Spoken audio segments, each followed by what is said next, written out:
Studentët janë kundër testimit ekstern në fakultete, angazhimi i tepër në kohën e provimeve dhe përgatitja për provimin tjetër shkakton mjaft huti tek studentët. Një testim ekstern i ri do të ishte një kthim prapa tek lëndët të cilët i kanë kaluar disa vite apo muaj më parë dhe një humbje kohe, kështu thon disa nga studentët të cilët i takuam gjatë ditës së sotme në Universitetin Shtetëror të Tetovës dhe në Universitetin e Evropës Juglindore në Tetov.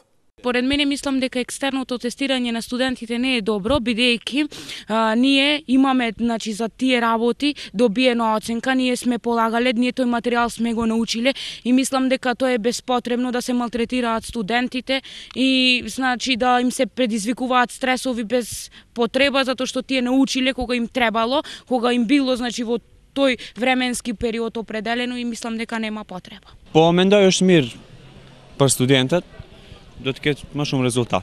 Besoj se është mirë, sa atëherë bëhet kategorizimi i nxënësve, edhe dihet se kush ku duhet të orientohet. Po mendoj se është testim i mirë, do të provohet, të vlerësohet një nxënës, edhe pse nuk ka test që mund të vënë pa vlerat e një nxënësi, mirë po do të bëhet. Testim që ja vlen. Për mua jo. Arsye? Se nuk janë notat korrekte, domethënë ka manipulimin notat. Për fakultet është vonë atëherë, do shkollat mesme. Fakulteti është vetë studim atëherë. Kjo nuk më duket se është një hap shumë i mirë. Ka gjëra tjera që duhet bëhen, më duket se nuk është aq adekuat. Profesori universitari Zet Zeqiri shkrua në profilin e tij në Facebook se pas disperzimit të programeve studimore, qeveria me testimin ekstern të studentëve të vitit të 2 dhe të 4 vazhdon shkatrimin në mënyrë sistematike të arsimit të lartë dhe rënimin e autonomisë së universiteteve. Qeveria përgatit edhe dështimin e radhës përmes testimit ekstern të studentëve.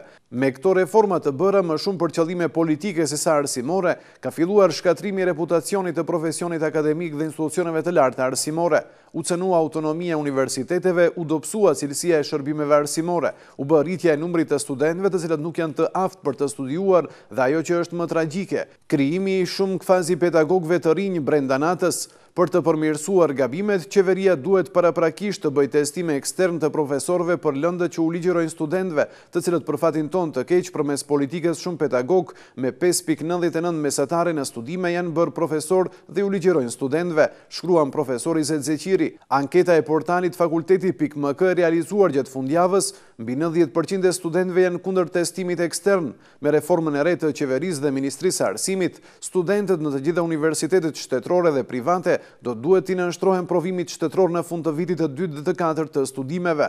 Pritet që kjo të fillojë të zbatohet nga viti i ardhshëm akademik.